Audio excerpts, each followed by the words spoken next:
নমস্কার, গল্প কথা ও কাহিনীতে আপনাদের স্বাগত। আমাদের আজকের উপস্থাপনা হেমেন্দ্র কুমার রায়ের লেখা জ্বলন্ত চক্ষু গল্প অবলম্বনে অলৌকিক কামরা। গল্পটি আপনাদের ভালো লাগলে অনুগ্রহ করে চ্যানেলটিকে সাবস্ক্রাইব করুন এবং ভিডিওটিকে লাইক করার মাধ্যমে আমাদের পাশে থাকুন, এবং অবশ্যই গল্পটিকে হাইপ করতে ভুলবেন না। শুরু হচ্ছে আজকের গল্প।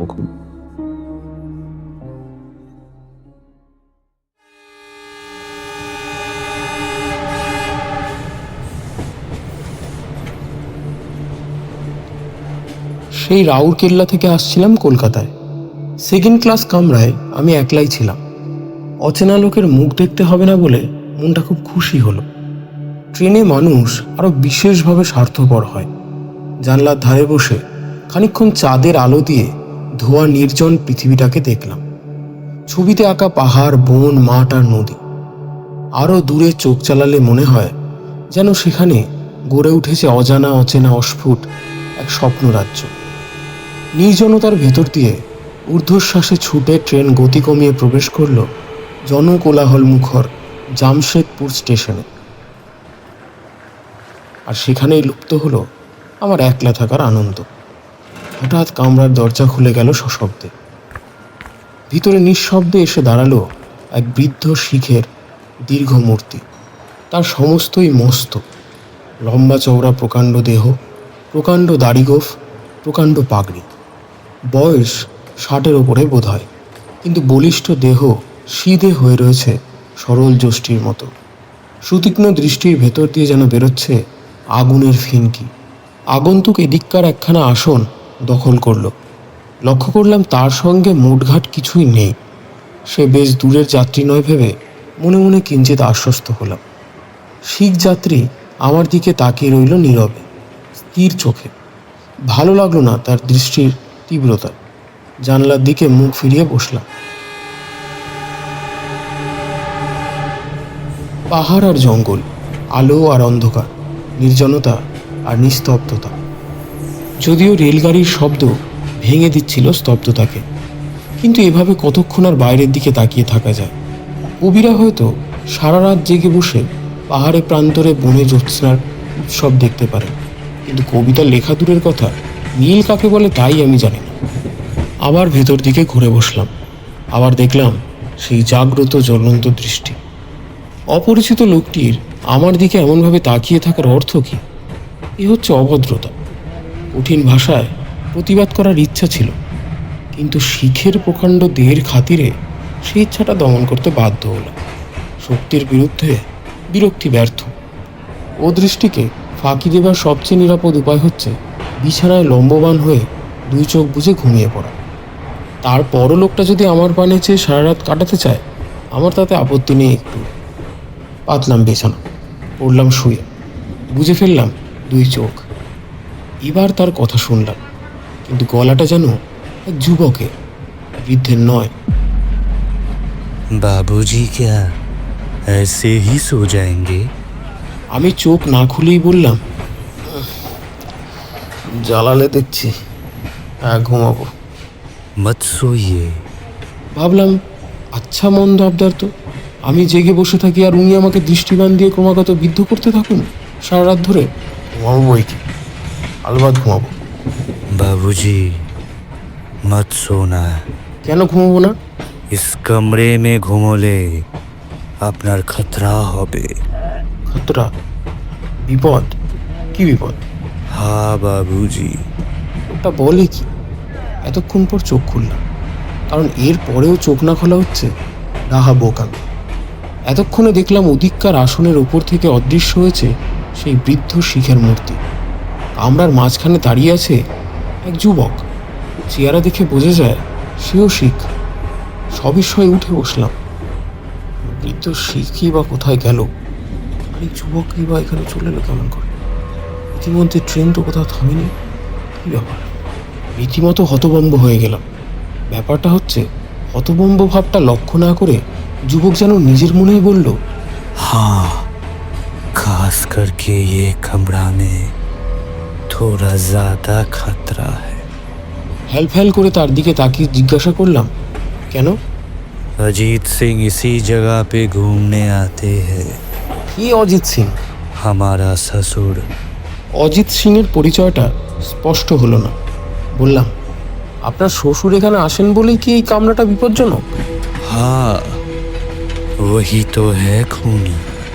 বোঝাই যাচ্ছে নিজের শ্বশুর সম্বন্ধে যুবকের ধারণা উচ্চ নয়। কিন্তু অজিত সিং লোকটা কি? হঠাৎ মনে একটা সন্দেহ জাগল। জিজ্ঞাসা করলাম, আপনার শ্বশুর কি বৃদ্ধ? हाँ, অনেক লম্বা চওড়া দেহ? ठीक ठीक सही बात। बुरो फिर भी जवान।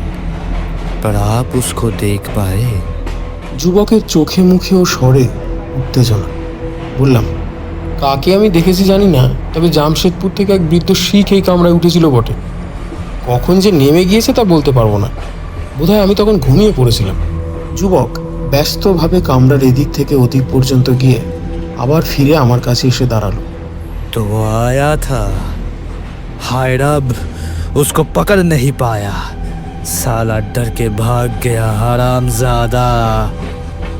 আর বাবুজি, তুমি भी বেঁচে গেছো। মানে? আমি এখানে না এলে ও तुमको मार डालता। কি অপরাধে? अपराध गुनाह? ও সালা जानवर है जानवर। इस कमराয় অনেক খুন করেছে ও। तुमको भी मार डालता। গা শিউরে উঠল। এই যা বলছে তা কি সত্য? বৃদ্ধ শিখের সেই অসহনীয় দীপ্ত চোখের কথা বলল। তার দৃষ্টিতে একটা হিংস্র বন্য ভাব দেখেছি বটে। বাঘ হয়তো সেইভাবেই তাকায় শিকারের দিকে। যুবক বলল, अजीत सिंह আমাকেও খুন করেছে और उसको फांसी भी হয়েছে। फांसी के बाद भी हम उसको नहीं छोड़ा। हर समय साया बन के रहता हूँ। एक दिन न एक दिन तो पकड़ ही लूंगा। और सुनो बाबूजी, वो আমাকে খুন করেছিল इस कमरे के अंदर ही। सावधान, बहुत सावधान। इस कमरे में उसको खून का नशा चढ़ता है।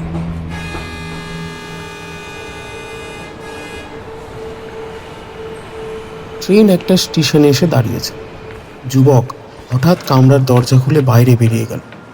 যুবককে খুন করার অপরাধে অজিত সিংয়ের ফাঁসি হয়েছে এবং তারপরেও ট্রেনে চড়ে ভ্রমণ করছে তারা দুজনে। চমৎকার গল্প।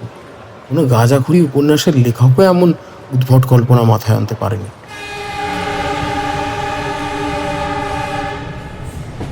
ট্রেন ছুটছে। খানিকক্ষণ বাইরের দিকে তাকিয়ে উন্মত্ত যুবকের কথা ভাবতে লাগলাম। তারপর মনে মনে হেসে আবার শোয়ার উদ্যোগ করছি। হঠাৎ চোখ পড়ল ওদিককার সিটে। এ কি চরম বিস্ময়! মূর্তির মতো স্থির হয়ে বসে আছে সেই বৃদ্ধ শিখ। তার জ্বলন্ত চোখ দুটো স্থির হয়ে আছে আমার দিকে। প্রথমটা আমার সর্বাঙ্গ আচ্ছন্ন হয়ে গেল দারুণ আতঙ্কে। হিংস্র হত্যাকারী অজিত সিং যাত্রীদের সে খুন করে। আমার এখানে তার আবির্ভাবের কারণ কি? এতক্ষণ কোথায় লুকিয়ে ছিল সে? তারপরেই মনে পড়ল সব কথা।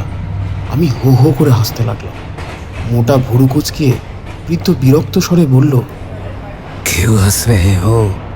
हंस क्यों रहे हो? তুমি কি অজিত সিং? नाम तुमको कौन बोला? তোমার জামাই। कौन? शेर सिंह? और क्या बोले? তাকে তুমি খুন করেছো, তাই বিচারে তোমার ফাঁসি হয়েছে। बिल्कुल सही बात। তোমরা শ্বশুর জামাই কেউ কম যাও না, ধন্য তোমরা। কিন্তু এ কি রকম ঠাট্টা? ठट्टा? तुमको मजाक लग रहा है? তো ঠাট্টা নয় তো কি? চলন্ত ট্রেনে ওঠানামা করে যাত্রীদের মিথ্যে ভয় দেখিয়ে তোমরা কি আনন্দ পাও বাবা? জেনে রাখো, এত সহজে ভয় পাবো না। অজিত সিংয়ের চোখ দুটো আরো তীব্র হয়ে উঠল, কিন্তু মুখে সে কিছুই বলল না। নিহত শের সিং আর ফাঁসি কাঠে মৃত অজিত সিং দুজনেই জীবন্ত। দুজনেই হয়তো বিনা টিকিটেই রেলপথে ভ্রমণ করছে আর খোশ মেজাজে করছে যাত্রীদের পিলে চমকে দেওয়ার চেষ্টা। এমন আজগুবি ঠাট্টার কথা কে কবে শুনেছে রে বাবা? দোহাই সিংহমশাই, দয়া করে অমন কটমটি আমার দিকে আর চেয়ে থাকবেন না। হাতটারও একটা সীমা আছে। আপাতত আমাকে একটু ঘুমোতে দেবেন কি? নইলে আমি অন্য কামরায় যেতে বাধ্য হব। পরের স্টেশন আসতে কিন্তু আর দেরি নেই। অজিত সিং গম্ভীর স্বরে ধীরে ধীরে বলল, तो तुमको ये सब मजाक लग रहा है? নিশ্চয়ই। तो तुमको लग रहा है हम लोग जिंदा है? তার বলতে मूर्ख आदमी। অজিত সিং দাঁড়ালো। তার কাঁধ থেকে পৈতার মতো বন্ধনীতে ঝোলানো কৃপানটা দুলে উঠল। জল জল করছে তার দুটো নিঃশংস চোখ। মনে মনে প্রমাদ গুনে ভাবলাম, ব্যাপার তো সুবিধার বলে মনে হচ্ছে না। ঠাট্টাটা এইভাবে সাংঘাতিক হয়ে উঠবে নাকি? শ্বশুর আর জামাই দুজনেই বোধ হয় উন্মাদ রোগগ্রস্ত। ঘুম থেকে উঠে কার মুখ দেখেছি? আজকে যাত্রা না শুভ না। প্রচণ্ড স্বরে অজিত সিং বলল, शेर सिंह, ए शेर सिंह, तू ही मेरा दुष्ट साया साले। मेरे से बहुत शिकार तूने छीन लिया, पर आज नहीं। तू आया है जानकर ही मैं अंडरग्राउंड हुआ था। इस बार मेरे हाथ से कोई और शिकार नहीं छीन सकता। কি ভীষণ সেই অট্ট হাসি! আমার কান যেন ফেটে গেল। কাঁপতে কাঁপতে আমি উঠে দাঁড়ালাম। আচম্বিতেই নিভে গেল কামরার আলো। বিস্ফারিত চোখের সামনে দেখলাম নীলবর্ণ অগ্নিতে ভরা দুটো নিষ্ঠুর, ক্রুদ্ধ ও বিভৎস দৃষ্টি ধীরে ধীরে এগিয়ে আসছে আমার দিকে। পায়ে পায়ে পিছোতে পিছোতে কামরার এক প্রান্তে গিয়ে দাঁড়ালাম। সেই অপার্থিব ভয়ঙ্কর চোখ দুটো তখন যেন দাউ দাউ করে জ্বলছে। দৈব গতিকে হাত লেগে গেল বৈদ্যুতিক বাতির সুইচে। টপ করে আবার জ্বলে উঠল আলো। সঙ্গে সঙ্গে বাইরেও দেখা গেল সারি সারি বৈদ্যুতিক আলো, জনতার কণ্ঠস্বর। ট্রেন প্রবেশ করছে খড়গপুর স্টেশন। কামরার ভিতর দাঁড়িয়ে আছি আমি একলা। কোথায় অজিত সিং আর তার সেই জ্বলন্ত চোখ? কিছুই নেই। আমার মাথা কি হঠাৎ খারাপ হয়ে গিয়েছিল? আমি কি এতক্ষণ ধরে দুঃস্বপ্ন দেখছিলাম? স্বপ্নই হোক আর যাই হোক বাবা, আর এই কামরায় নয়, চুলোই যাক একলা থাকার আনন্দ। আমি চাই এখন জনতায় পরিপূর্ণ একখানা কামরা। বসবার জায়গা না পেলে দাঁড়িয়ে যেতে রাজি আছি।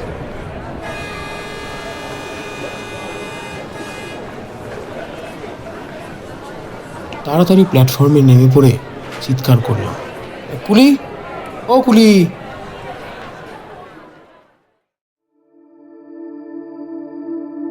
শেষ হলো আজকের গল্প অলৌকিক কামরা। গল্প পাঠে এবং পরিচালনায় সমীরণশীল, আবহ সৃষ্টি সায়ক পাল, প্রচ্ছদ নির্মাণ পিক্সেলেট।